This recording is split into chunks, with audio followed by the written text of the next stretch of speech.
Hava Yolları təqdim edir.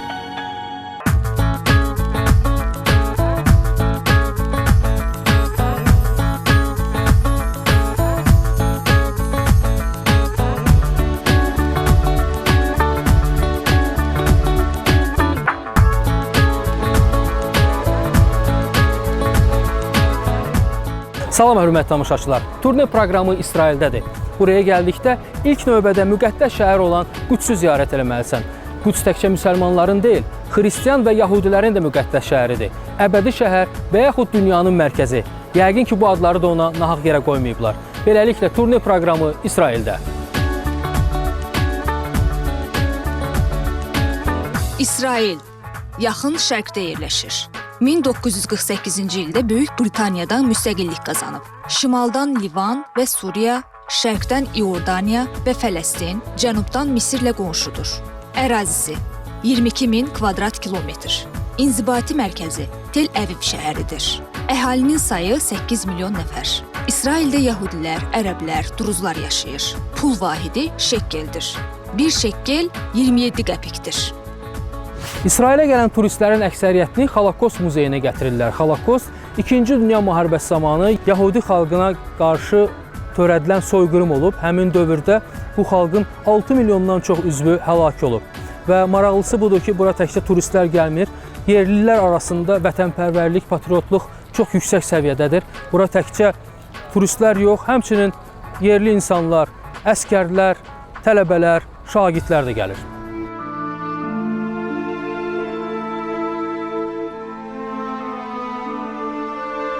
Əsası 1957-ci ildə qoyulmuş Yad Vaşem Memorial Muzeyi dünya tarixində ən böyük soyqırıma, yəhudilərin kütləvi surətdə məhv edilməsinə həsr olunub. İsrail xalqı dünyanın ən azabkeş xalqlarından biridir. Uzun əsrlər boyu bu xalq öz doğma torpaqlarından qovulub, məhrumiyyətlərə, təqiblərə məruz qalıb. Bu xalqın başına ən böyük faciə isə 20-ci əsrdə gətirilib. Bütün bunlarla bu muzeydə tanış olmaq mümkündür. Muzeyi daha mənalı, daha təsirli etmək üçün yaradıcıları onu tunel formasında qurublar. Buradakı eksponatlar, nümayiş olunan filmlər, ümumən muzeydən gələn təəssürat o qədər ağrılıdır və dəhşətlidir ki, bura 10 yaşına qədər uşaqların girişi qadağandır. Adlar zalının qübbəsində o illərdə həlak olmuş şəxslərin şəkilləri asılıb. Divarlarda isə Holokost qurbanlarının tarixi haqqında qovluqlar yerləşib. Rəflərin bir qismi hələ də boşdur. Bu onu göstərir ki, faşistlərin günahsız qurbanlarının sayı hələ də tam dəqiq deyil.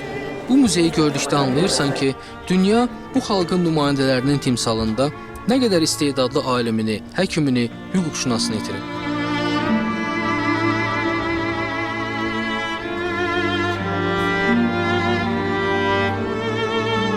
Muzeyin ərazisində çox maraqlı park var. Möminlərin bağı adını almış bu parkda 2-ci Dünya müharibəsi zamanı böyük təhlükələrə rəğmən yəhudiləri xilas edən, onlara sığınacaq verən şəxslərin xatirəsinə ağaclar əkilib. Hər bir ağacın qarşısındakı kiçik lövhədə şəxsin adı və xilas etdiyi yəhudilərin sayı göstərilib. Burada haqqında Hollywoodda film çəkilən Oskar Schindlerin adına da ağac var.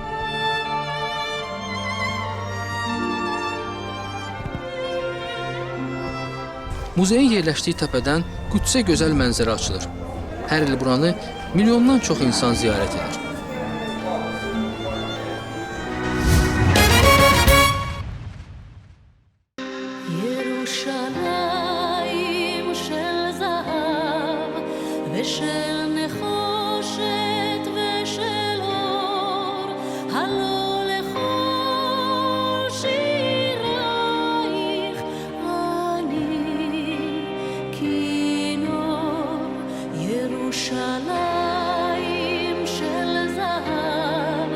Zeytun dağından Qüdsün qədim hissəsinə çox gözəl mənzərə açılır və burada dayanıb şəhərə tamaşa edəndə, məscid və kilsələrin qübbələrini görəndə anlayırsan ki, bu şəhərdə neçə-neçə mədəniyyətlər və sivilizasiyalar keçib. Və yəqin ki, burada təkrar olunmaz nəsə var ki, şəhəri bu vaxta qədər bölüb qurtara bilmirlər.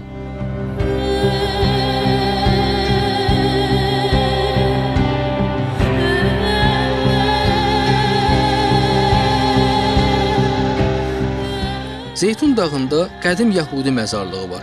Bu qəbirstanlıqda dəfn olunmaq yəhudilər üçün böyük şərəf sayılır. Burada yerin qiyməti çox bahadır. Qüdsün divarları Sultan Süleyman tərəfindən tikilib və onun 8 qapısı var. Onlardan biri ilə mən içəri keçirəm.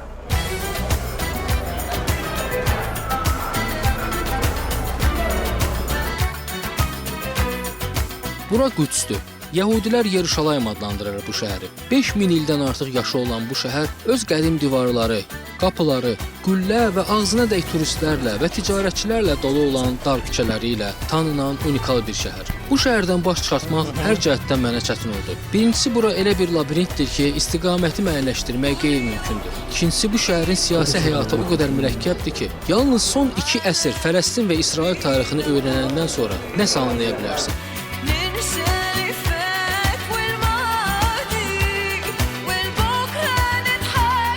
Qədim şəhərin 8 qapısı var. Onlardan ən məşhuru Dəməşq və Yaffa qapılarıdır. Yaffa qapısının yanında 16-cı əsrdə Qüds şəhərinin qala divarlarını inşa etmiş türk inşaatçılarının qəbirləri var. Deyilənə görə onları divarın tikintisi başa çatdıqdan sonra sultanın əmri ilə qətlə yetirirlər. Həm İsrail, həm də Fələstin rəsmi olaraq Qüdsü öz paytaxtı hesab edirlər. Onun statusu hələ də müəyyən olunmayıb.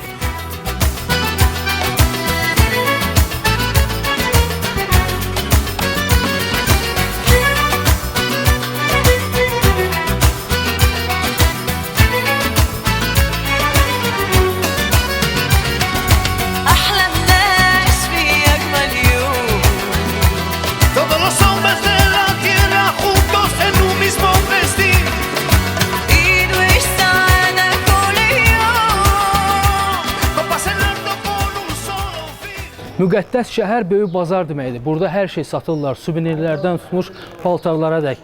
Və bu böyük bazarın içində müxtəlif dini konfessiyaların tarixi obyektləri, abidələri dayanıb.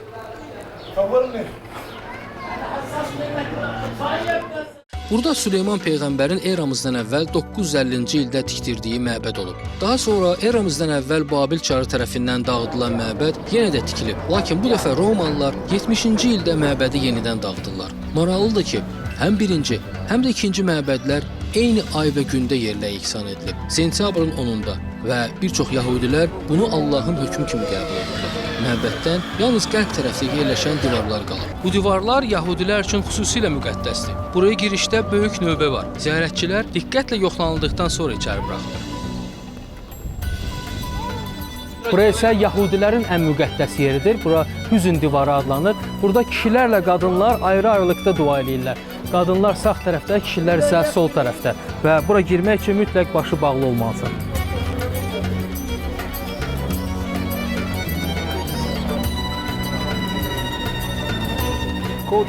Bura qərb divarıdır. Məbədə ən yaxın divar. Bəs məbəd hardadır? O artıq yoxdur? Yox, o dağıdır. Okay, thank you. Ənənəyə görə bu yerlərə gəlib çatmağı bacaran hər bir inanclı yəhudi 2 ovcu və alnı ilə divara toxunur, Allaha şükür edir, dualar oxuyur və məbədin dağılmasına kədərlənir. Məhz buna görə divarı Hüzn divarı adlandırıblar. Yəhudi rəvayətlərinə görə Məsiha gəlməyincə məbəd bərpa oluna bilməz. Ona görə də 2000 ilə yaxındır ki, bütün dünya yəhudiləri divarın qarşısına toplaşıb dua edir. Bəziləri tövbə edib günahlarının bağışlanmasını istəyir. Bir qismi isə konkret istəklərini ifadə edirlər. Yəhudilər öz istəklərini tanrılarına çatdırmaq üçün kağıza yazırlar və divarların gördüyünüz kimi arasına qoyurlar.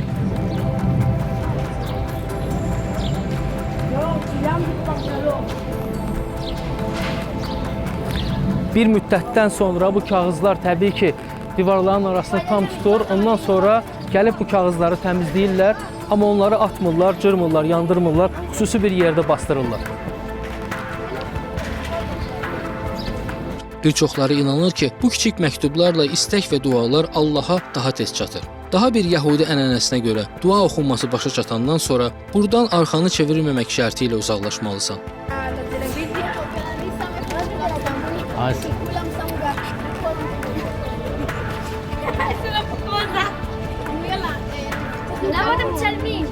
Okay, the same as the Muslim when they pray, Müsəlmanlar they namaz direct qılanda to Məkkəyə Mecca. üz tutduqları The kimi, Jews as Yahudilər well, də they dua direct edəndə to üzü Qüdsə Jerusalem. baxırlar. No matter where they are around the world, they always direct to Sinagoglarda Jerusalem. istiqamət But Kədər the one divarına that tuşlanır. goes to Bura bütün synagogue dünyanın Yahudiləri üçün and, əl-müqəddəs bir praying, yerdir. Bura they 2000 il direct to bundan the əvvəl Western Yahudi world. məbədi idi. To the Bu Wailing məbədi Wall, Süleyman exactly, peyğəmbər because tikdi. this is the most holiest.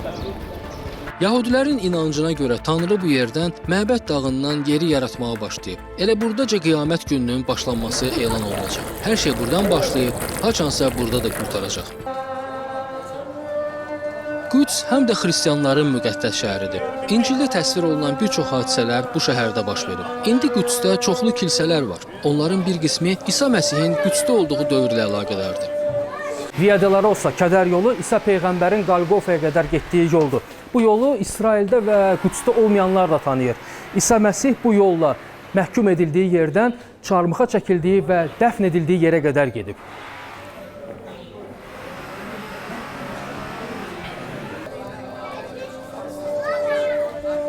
Xaç yolu və ya Ələm yolu 14 dayanacaqdan ibarətdir. İndi bu dayanacaqların yerində kilsələr tikilib.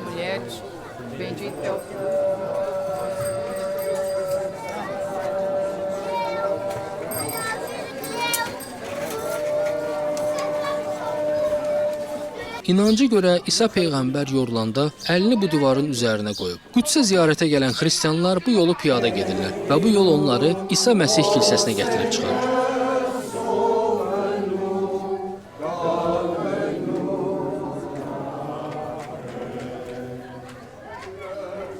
Gördüyünüz bu yer xristian dünyasının ən müqəddəs yerlərindən biridir. İsa Məsih kilsəsi. Bu kilsə daim 4 dini konfessiyanın rəqabət və mübahisə predmeti olub. Ta 1853-cü ilə qədər. Həmin ildə Osmanlı sultanının verdiyi fərmanla bu kilsə 4 dini konfessiya arasında bərabər bölüşdürülüb və ondan sonra gördüyünüz o nərdivan həmin ildən bu yana toxunmadan həmin yerdə qalıb. Fasada baxıb nərdivanı yerində görmək o anlama gəlir ki, status quo-ya əməl olunur. Bu xristian aləminin ən əsas və müqəddəs yeridir. İsa peyğəmbər burada çarmıxa çəkilib, dəfn olunub. Lakin 3 gündən sonra o buradan yox olub. Ona görə də bütün dünyadan burada ziyarətçilər görə bilərik ki, məhz bu kilsəyə görə Qüds şəhərinə gəlirlər. 6 xristian dini konfessiyası bu kilsəyə nəzarət edir. Suriyalılar, katoliklər, pravoslavlar, Efiopiyalılar, Qibtilər və ermənilər. Kilsənin ərazisi bu konfessiyaların arasında bölünür. Bəzən dini xadimlər mərasimin keçirilməsi, kim birinci gəldi, kim tez keçdi, bununla bağlı mübahisələr olur. Amma buna baxmayaraq, bura müqəddəs yerdir və buna görə də onlar bir yerdə olmağa məhkumdular və mübahisələrə son qoya bilirlər. Ən çox da davanı ermənilər salır.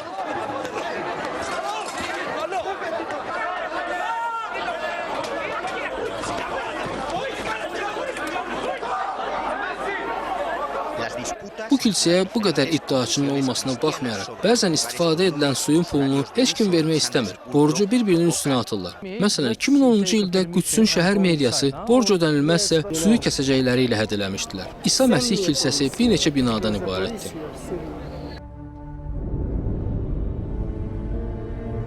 Bura Qalqofanın ən yüksək nöqtəsidir. İsa peyğəmbər məhz burada çarmıxa çəkilib.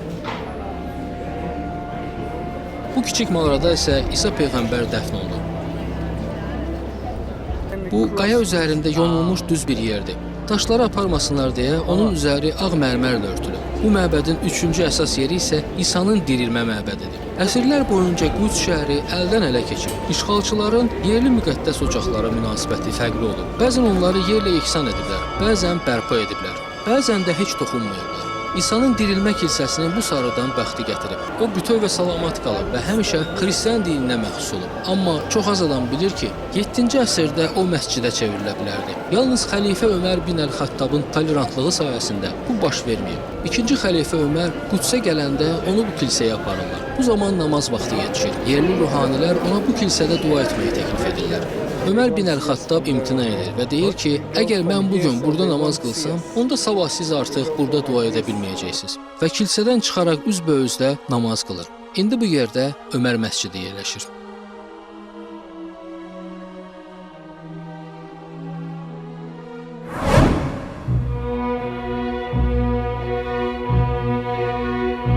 Nəhayət Qüds həm də müsəlmanların müqəddəs şəhəridir. Çünki Əl-Haram Əş-Şərif məhz Qüds şəhərində yerləşir. Əl-Aqsa məscidini ziyarət etmək asan deyil. Orada çəkiliş aparmaqsa hətta çox çətindir.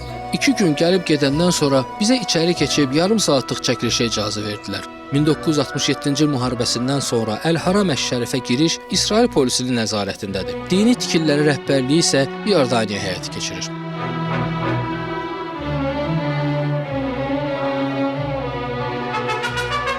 Məbəd dağında bütün müsəlmanlar üçün çox əziz və müqəddəs olan bir yer, Əl-Aqsa məscidi yerləşir. Əl-Aqsa məscidi müsəlmanların ilk qibləsi olub. Məhəmməd Peyğəmbər burada dua edib və burada meyraca yüksəlib. İlk binanı da burada 2-ci xəlifə Ömər bin Əl-Xattab tikdirib.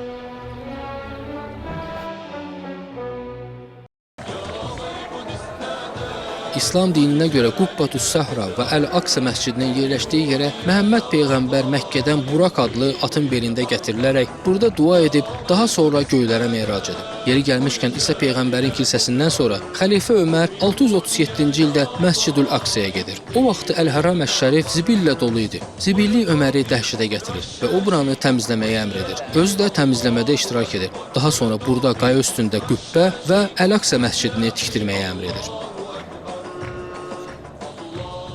Bəzən insanlar Qubbatü's-Səhranı Əl-Aqsa məscidi ilə səhv salırlar və buranı Əl-Aqsa məscidi adlandırırlar. Əslində isə bu belə deyil. Bunlar tamam başqa-başqa tikililərdir.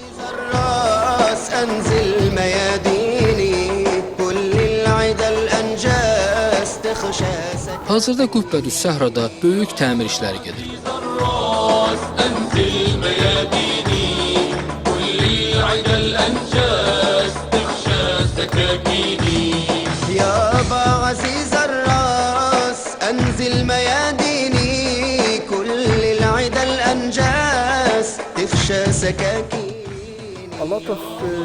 Bir çox İslam alimləri bu fikirdədirlər ki, bura göylərə ən yaxın nöqtədir. Və məhz buna görə Peyğəmbərin meyracı elə buradan başlayıb. Əlbəttə, Qüdsün xarici görkəmi çox dəyişib. Lakin heç bir xarici dəyişikliklər şəhərin mahiyyətinə təsir etməyib. 1000 il bundan əvvəl olduğu kimi, Qüds yenə də milyonlarla müsəlman, xristian və yəhudi üçün müqəddəs şəhər olaraq qalmaqdadır.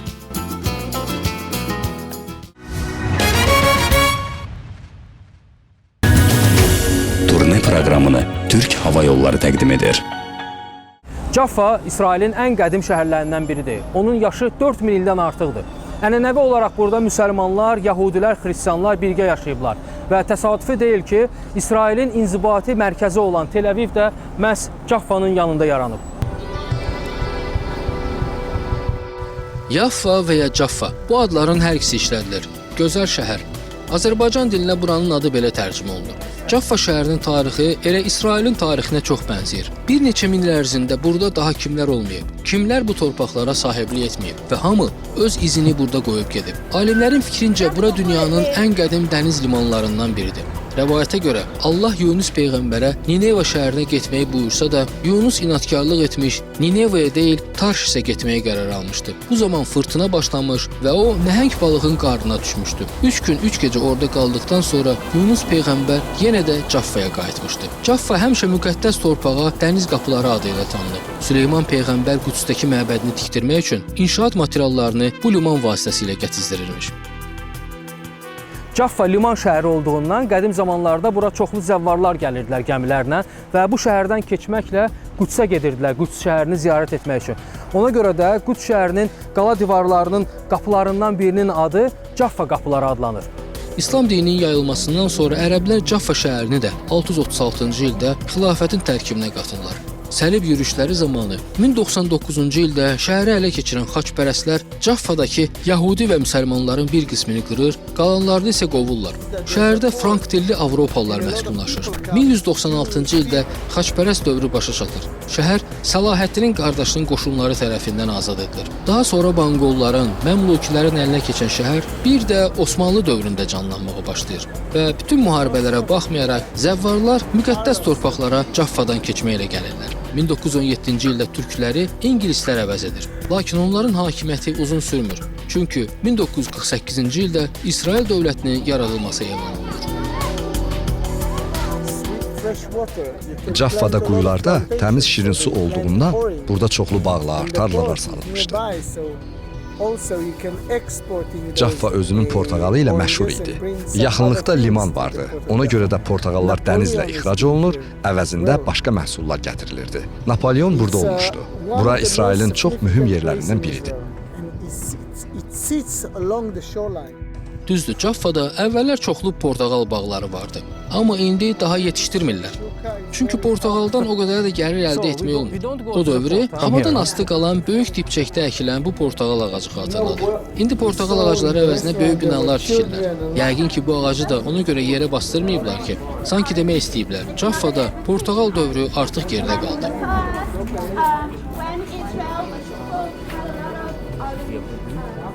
Vaxtilə bu şəhər əhalisinin əksəriyyəti ərəblər olub. Sonra müharibələr nəticəsində bu nisbət yəhudilərin xeyrinə dəyişib. Amma indi yerli əhali bir-biri ilə dil tapıb birlikdə yaşayır. Ümumiyyətlə İsrail stereotiplərin qırıldığı ölkədir. Bura gəlməzdən öncə mənə elə gəlirdi ki, ərəblərlə yəhudilər yalnız düşmənçilik edirlər. Əməkdaşlıqdan söhbət belə gedənməz. Amma heç də belə deyilmiş. Məsələn, ərəblərlə yəhudilərin İsrailin o biri hissəsində, qalan hissəsində çox dinc və anlaşma şəraitində yaşamalarına bax bu teatr misal ola bilər, sübut ola bilər. Görürsüz, orada yazılıb Ərəb Hebrew Theatre of Jaffa, yəni ki, ərəblərlə yəhudilərin Jaffa şəhərindəki birgə teatrı. Burada tamaşalar həm ərəb, həm də yəhudi dilində, ivrit dilində qoyulur. Elə bu Suriya yəhudisindən də müsəlmanlar bu arada ancaq xoş sözlər eşitdik. Hərçənd ki, onun qismətinə qonşu Suriyada o qədər də xoş olmayan günlər düşüb. Mən 15 ildir ki, İsrailə köçmüşəm. Suriya hökuməti yaxşı hökumət deyil. Biz oradan çıxanda hər şeyimiz orada qoyduq. Bütün ailəmiz yalnız bircə əynindəki paltarını götürə bildi. Yəni, yəhudilər üçün Suriya yaxşı yer deyil. Amma insanları tamam başqadır. Mən uşaq olanda şənbə günü bizim sinagога müsəlman ərəb gəldi. Orada dua etməyə başladı. Mən atamdan soruşdum, bu necə ola bilər ki, o bura gəlsin? Atam dedi ki, müsəlmanlar və yəhudilər hamısı bir tək olan Allaha etiqad edirlər. Heç bir fərqi yoxdur. Jaffa turistlər arasında populyar bir yerdir. İsrailə gələnlər bu şəhəri onun maraqlı tarixinə, unikal yerləşməsinə görə ziyarət edirlər. Bu bazarda İran yəhudiləri çalışır.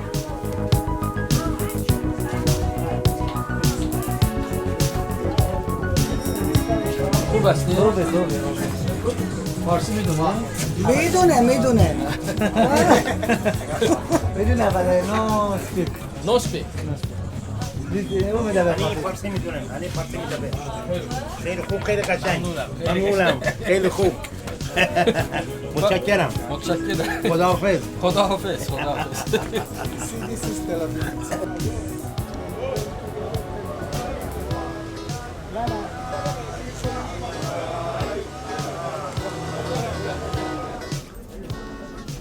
Yəhudilər bir çox yenilikləri ilə məşhurdular. Onlardan da biri cins şalvarlardır. Yəqin çox az adam bilir ki, cins şalvarlar da yəhudilərin ixtirasıdır. Yəni ilk dəfə cins şalvarları yəhudi hazırlayıb.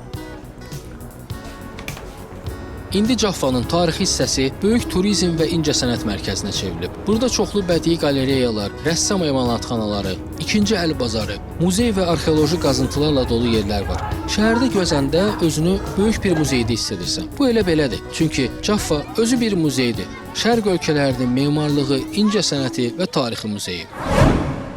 İsrailli dostlarımızdan bizi Yəhudi milli mətbəxinin bir nümunəsi ilə tanış etməyi xahiş etmişdik. Onlar da bizi Yaffadakı Doktor Şakşuka restoranına gətirdilər. Deyilənə görə bu restoran həm də bu şəhərin bir nömrəli görməli yeridir. Şakşuka yeməyi Şimali Afrikadan gəlib İsrailə. Bu restoranın sahibi Bino Gipso adlı Yəhudidir.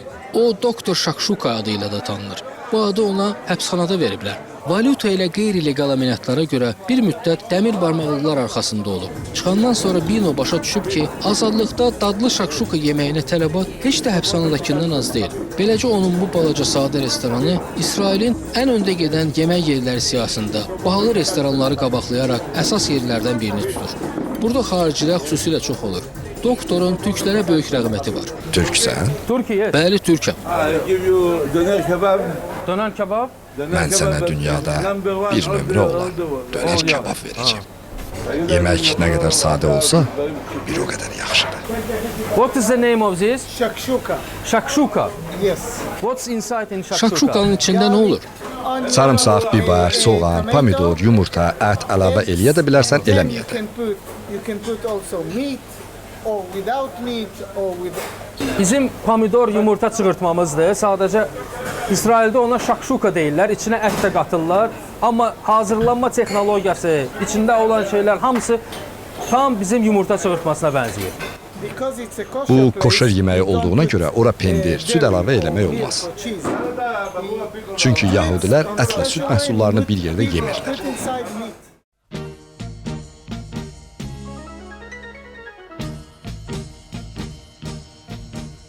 הלוואי נפקח עינינו יום אחד. Bu humusdur. Ərəb yeməyidir.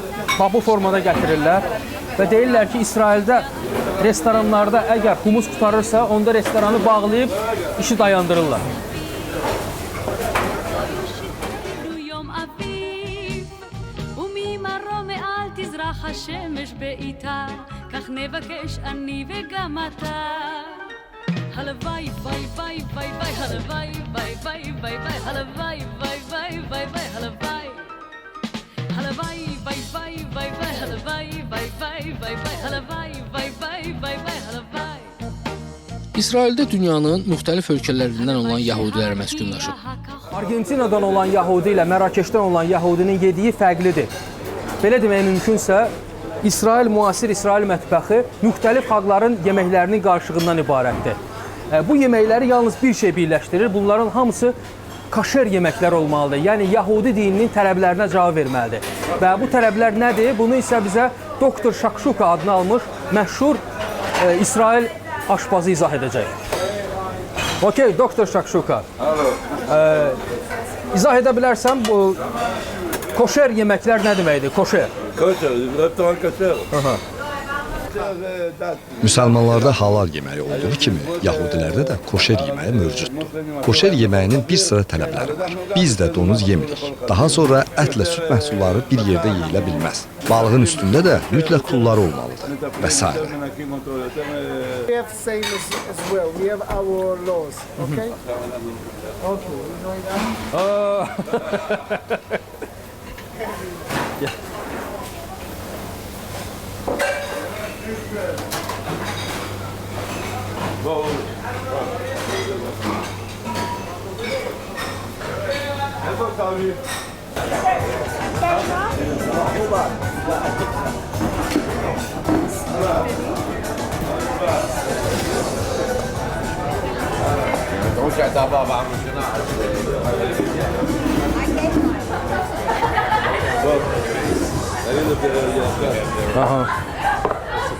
So, Doktor Hə, Doktor Şakşuka. Şakşuka hazırdır.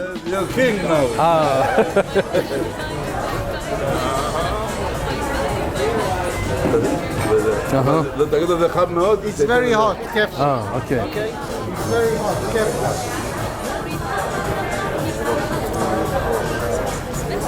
Very nice, very delicious. Əla, çox dadlı. Thank you. But it's very Amma istiyotu çoxdur. Bakın. Ben o vakit Açıq şakşuka günü. Kim istəyir gəlsin yesin. Oh. Please.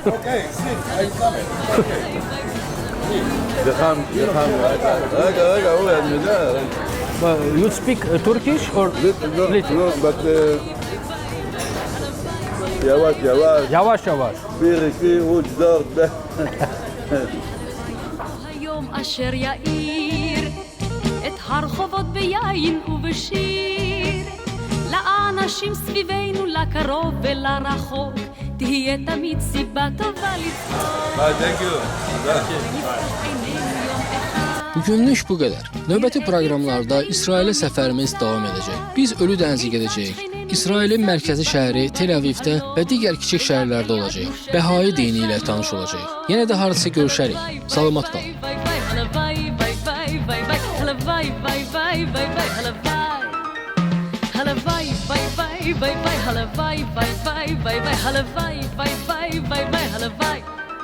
הלוואי. Turne proqramını Türk Hava Yolları təqdim etdi.